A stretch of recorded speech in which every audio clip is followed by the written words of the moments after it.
Hello বন্ধুরা, কেমন আছো তোমরা সবাই? আশা করি অনেক অনেক ভালোই আছো। আর তোমাদের ভালোবাসায় আমিও অনেক ভালো আছি, কারণ তোমরা আমাকে যে পরিমাণে ভালোবাসা দিয়েছ এবং সাপোর্ট দিয়েছ তা আমি কোনোদিন ভুলতে পারবো না। তাই তোমাদেরকে মজা দেওয়ার জন্য আবারও একটি নতুন গল্প নিয়ে হাজির হলাম। গল্পটি শোনার মতো, আশা করি তোমাদের দাঁড়িয়ে যাবে এবং তোমরা হাতের কাজ করতে সবাই হেডফোন নিয়ে বসে যাও। একদিন রাতে অফিস থেকে বাড়ি ফিরে দেখি অতিথি রুমে আলো জ্বলছে। আমি আমার স্ত্রীকে বলি, কে এসেছে? আলো জ্বলছে যে ওই ঘরে। আমার স্ত্রী বলে, তোমার দেশের বাড়ি থেকে দুজন মানুষ এসেছে, সম্ভবত ওনারা স্বামী স্ত্রী। তাই তুমি কি ওনাদের আগে দেখনি? না। মহিলা আমাকে জিজ্ঞাসা করেছিল, আমি তোমার কি হই? আমি যখন বলি আমি তোমার স্ত্রী হই, তখন সে আমাকে জড়িয়ে ধরে বলে, তুমি আমাদের রঞ্জনের বউ। ও মা, কত সুন্দর তুমি! তারপর আমাকে যত সব আদর করা শুরু করেছিল। আমি আমার স্ত্রীকে নিয়েই অতিথি রুমে যাই। দেখি 50 একজন মহিলা ও একজন পুরুষ বিছানা জড়স্থ হয়ে বসে আছে। আমি চিনতে পারছিলাম না। আমার মুখ ভ্যাবাচ্চাকা হয়ে ওঠে। ওনারও আমাকে চিনতে পারছিল না। আমার স্ত্রী মহিলাকে বলে, ইনি হচ্ছেন আপনাদের রঞ্জন, আপনাদের ছেলে। মহিলা আমার পরিচয় পেয়ে বিছানা থেকে উঠে এসে আমাকে জড়িয়ে ধরে কাঁদতে থাকে এবং বলে, তুমি এত বড় হয়ে গেছ। মহিলা বলেন, তুমি আমাকে চিনতে পারবে না। সেই ছোটবেলায় আমাকে দেখেছ। আমি তোমার জহুরা বুবু। মনে পড়ছে আমার কথা? মনে পড়ে কি আমাকে? সেই কত বছর আগের কথা। 25 বছর আগে, ক্লাস 4-এ পড়ি তখন। স্কুল থেকে বাড়িতে ফিরলে আমাকে খেতে দিত হয় মা, না হয় জহুরা বুবু। জহুরা বুবু আমার জন্মের আগে আমাদের বাড়িতে কাজ করতে এসেছিল। সেই নাকি কোলে পিঠে আমাকে লালন পালন করেছে, আমাকে দেখে শুনে রেখেছে। একদিন স্কুল থেকে এসে দেখি জহুরা বুবু চোখে মোটা করে কাজল পরে আছে। আমি তার চোখের দিকে বিস্ময়ে পিট পিট করে তাকিয়ে থাকি। জহুরা বুবু আমাকে বলে, কি দেখছ তুমি? আমি আঙুল দিয়ে জহুরা বুবুর চোখ দুটো দেখাই। জহুরা বুবু বলে ওঠে, ওরে আমার ভাইটা। বলেই তার চোখ থেকে আঙ্গুল দিয়ে কাজল মুছে মুছে আমার চোখে পরিয়ে দেয়। জহুরা বুবুর দেওয়া তার চোখের কাজল আমার চোখে এখন আর নেই। তা মুছে গেছে কবে। একদিনের কথা মনে আছে। আমার খুব জ্বর এসেছিল। 2-3 দিনেও জ্বর নামছিল না। এই জহুরা বুবু মাকে কিছুতেই রাত জাগতে দেয়নি। সেই একটানা 4 রাত আমার সিয়রে বসে জেগে থেকেছে। মাথায় জলপট্টি দিয়েছে। 2 চোখের পাতা একটু সময়ের জন্য সে বন্ধ করেনি। আমার শিশুকালে জহুরা বুবু কত যে সেবা যত্ন করেছে, কত যে বিরক্তি ও যন্ত্রণা সহ্য করেছে, সেসব কথা আমার মনে নেই।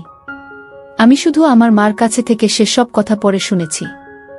আমি যখন ক্লাস 6-এ পড়ি, এক বর্ষার দিনে জহুরা বুবুর বিয়ে হয়ে যায়। মা বাবাই সমস্ত বন্দোবস্ত করে তাকে বিয়ে দিয়ে দেয় দূরের এক গ্রামে। আমার শুধু মনে আছে, শ্বশুর বাড়িতে যাওয়ার সময় জহুরা বুবু আমাকে বুকেং টেনে নিয়ে ফুপিয়ে ফুপিয়ে কাঁদতে থাকে। নৌকায় উঠে সারা পথ নাকি সে কাঁদতে কাঁদতে চলে গিয়েছিল। বিয়ে হয়ে যাবার পর জহুরা বুবু মাঝে মাঝে আমাদের বাড়িতে বেড়াতে আসত। তারপর তার সংসার ব্যস্ততায় খুব বেশি আসত না। তারপর একদম না। তারপর চলে গেছে অনেক বছর। জহুরা বুবু আস্তে আস্তে সবার কাছে বিস্মৃত হয়ে যায়। এই বিস্মৃত জহুরা বুবুকে দেখে যতটুকু খুশি হলাম তার চেয়ে বেশি বিষাদে মনটি ভরে উঠল। জহুরা বুবু কেমন শীর্ণকায় হয়ে গেছে। চোখের নিচে কালো দাগ পড়ে গেছে। মনে হলো সে বড় ধরনের কোনো রোগে দুঃখে ভুগছে। জহুরা বুবুই বলছিল, আমি তোমাদের বাড়ি থেকে ঠিকানা নিয়ে তোমার এখানে এসেছি। আমার অনেক বড় অসুখ হয়েছে মনে হয়। ওখানে এই রোগের কোনায় চিকিৎসা নেই। তাহ অসহায় হয়ে তোমার এখানে চলে এলাম। এই ঢাকা শহরে আমাদের আপন কেউ নেই। তোমার কথা মনে হলো, তাই তোমার কাছে চলে আসলাম। আমি জহুরা বুবুকে বলি, তুমি কোনো চিন্তা করবে না। তোমাকে ভালো ডাক্তার দেখাবো। তুমি ভালো হয়ে যাবে। তুমি সত্যিই ভালো হয়ে যাবে। জহুরা বুবু কিছু টাকা বের করে আমার হাতে দেয়। বলে, জানি না কত খরচ হবে। তুমি এখান থেকে খরচ করবে। আমি ওই মুহূর্তে জহুরা বুবুকে কোনো করুণা করতে চাই না। আমি তার হাত থেকে টাকা নিয়ে নেই। রুমে এসে আমি আমার স্ত্রীকে বলি, জানি তোমাকে না বললেও তুমি ওনাদের জন্য অনেক করবে। তবুও বলছি, তুমি বিরক্ত হবে না। তোমাকে একটা কথা বলি, এই জহুরা বুবু আমার বড় বোনের মতন, আমার মায়ের মতন। আমার সর্বশরীরে ওনার মায়া, মমতা, আদর স্নেহ লেগে আছে। আমার ছলো ছলো চোখ দেখে ও শুধু বলল, ওনাদের কোনো অসম্মান ও অবহেলা হবে না। তুমি দেখ, শহরের সবচেয়ে ভালো বিশেষজ্ঞ ডাক্তারকে জহুরা বুবুকে দেখাই। ওনার সমস্ত কিছু চেক আপ করানো হয়।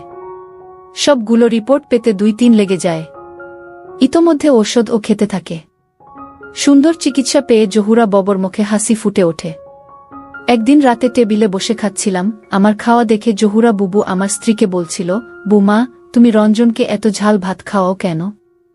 ও তো ছোটবেলায় ঝাল ভাত খেত না, দুধ আর সরবিকলা দিয়ে ভাত খেত। ও কোনো সময় নিজ হাত দিয়ে ভাত খেত না। চাচি আম্মা না হয় আমি তুলে খাওয়াতাম। আর একদিন আমার মাথার চুলে তেল নাই দেখে আমার স্ত্রীকে বলছিল, বুমা, তুমি ওর মাথায় তেল দিয়ে দাও না কেন? সরিষার তেল নিয়ে আসো। আমি ওর মাথায় তেল দিয়ে দেই। এরকম আরও অনেক কিছু ওই অল্প কয়দিনে আমাকে পেতে হয়েছে। ইতোমধ্যে সমস্ত রিপোর্টগুলো পেয়ে যাই। জহুরা বুবুকে আবার ডাক্তারের কাছে নিয়ে যাই। ডাক্তার সাহেব রিপোর্ট সব দেখলেন। রিপোর্ট দেখে তার মুখটা বিমর্ষ হয়ে ওঠে। তিনি নতুন করে আরও ওষুধ দিলেন এবং ইংরেজিতে আমাকে বললেন, আপনি ওনাদের বাইরে রেখে এসে আমার সাথে দেখা করুন। আমি জহুরা বুবুকে বাইরে রেখে ডাক্তার সাহেবের সাথে দেখা করি। ডাক্তার বললেন, ওনার লিউকোমিয়া ধরা পড়েছে, রক্তের ক্যান্সার। খুব বেশি হলে উনি 3 মাস বাঁচতে পারে। এই চিকিৎসা এখানে এখনো ওই রকম নেই, খুব ব্যয়বহুল, আর করেও লাভ হবে না। জহুরা বুবু তার স্বামীসহ আমার বাসায় আরও 3 দিন ছিল। আমি জহুরা বুবুকে বলি, ডাক্তার সাহেব তোমাকে 3 মাসের ওষুধ দিয়ে দিয়েছে। তুমি যদি ভালো না হও 3 মাস পর আবার এসো। যেদিন জহুরা বুবু চলে যাবে সেদিন বুবুকে বলি, বুবু তুমি আমার চোখে একটু কাজল পরিয়ে দাও না। আমার স্ত্রীর কাছে কাজল ছিল, কাজল নিয়ে আসে। জহুরা বুবু আমার চোখে কাজল পরিয়ে দেয়। আমি তার চোখের দিকে তাকাই, দেখি জহুরা বুবু অঝরে কাঁদছে। তারপর আরও কত বছর চলে গেছে। শুনেছি অনেক আগেই জহুরা বুবু চলে গেছেন জীবন নদীর ওপারে। তার দেওয়া সেই কাজল এখন আর আমার চোখে নেই। তা কবে মুছে গিয়েছে। প্রিয় দর্শক, এই গল্পটা আপনাদের কেমন লাগলো তা অবশ্যই একটি কমেন্ট করবেন। আর যদি গল্পটা আপনাদের ভালো লেগে থাকে তাহলে ভিডিওটিতে একটি লাইক করে দেবেন। এই ধরনের ভিন্ন স্বাদের গল্প শোনার জন্য চ্যানেলটিকে অবশ্যই সাবস্ক্রাইব করে আমাদের সঙ্গে যুক্ত থাকুন। আমাকে দেখেছ? আমি তোমার জহুরা বুবু। মনে পড়ছে আমার কথা? মনে পড়ে কি আমাকে? সেই কত বছর আগের কথা, 25 বছর আগে, ক্লাস 4-এ পড়ি তখন। স্কুল থেকে বাড়িতে ফিরলে আমাকে খেতে দিত হয় মা, না হয় জহুরা বুবু। জহুরা বুবু আমার জন্মের আগে আমাদের বাড়িতে কাজ করতে এসেছিল। সেই নাকি কোলে পিঠে আমাকে লালন পালন করেছে, আমাকে দেখে শুনে রেখেছে।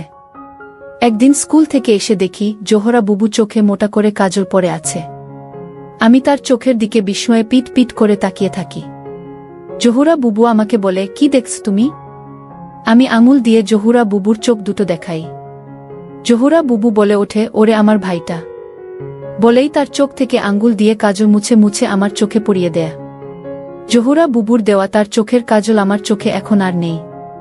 তা মুছে গেছে কবে। একদিনের কথা মনে আছে, আমার খুব জ্বর এসেছিল। 2-3 দিনেও জ্বর নামছিল না। এই জহুরা বুবু মাকে কিছুতেই রাত জাগতে দেয়নি। সেই একটানা 4 রাত আমার সিয়রে বসে জেগে থেকেছে। মাথায় জলপট্টি দিয়েছে। 2 চোখের পাতা একটু সময়ের জন্য সে বন্ধ করেনি। আমার শিশুকালে জহুরা বুবু কত যে সেবা যত্ন করেছে, কত যে বিরক্তি ও যন্ত্রণা সহ্য করেছে, সেসব কথা আমার মনে নেই। আমি শুধু আমার মার কাছে থেকে সেসব কথা পরে শুনেছি। আমি যখন ক্লাস 6-এ পড়ি, এক বর্ষার দিনে জহুরা বুবুর বিয়ে হয়ে যায়। মা বাবাই সমস্ত বন্দোবস্ত করে তাকে বিয়ে দিয়ে দেয় দূরের এক গ্রামে। আমার শুধু মনে আছে শ্বশুর বাড়িতে যাওয়ার সময় জহুরা বুবু আমাকে বুকেং টেনে নিয়ে ফুপিয়ে ফুপিয়ে কাঁদতে থাকে। নৌকায় উঠে সারা পথ নাকি সে কাঁদতে কাঁদতে চলে গিয়েছিল। বিয়ে হয়ে যাবার পর জহুরা বুবু মাঝে মাঝে আমাদের বাড়িতে বেড়াতে আসত। তারপর তার সংসার ব্যস্ততায় খুব বেশি আসত না। তারপর একদম না। তারপর চলে গেছে অনেক বছর। জহুরা বুবু আস্তে আস্তে সবার কাছে বিস্মৃত হয়ে যায়। এই বিস্মৃত জহুরা বুবুকে দেখে যতটুকু খুশি হলাম তার চেয়ে বেশি বিষাদে মনটি ভরে উঠল। জহুরা বুবু কেমন শীর্ণকা হয়ে গেছে। চোখের নিচে কালো দাগ পড়ে গেছে। মনে হলো সে বড় ধরনের কোনো রোগে দুঃখে ভুগছে। জহুরা বুবুই বলছিল, আমি তোমাদের বাড়ি থেকে ঠিকানা নিয়ে তোমার এখানে এসেছি।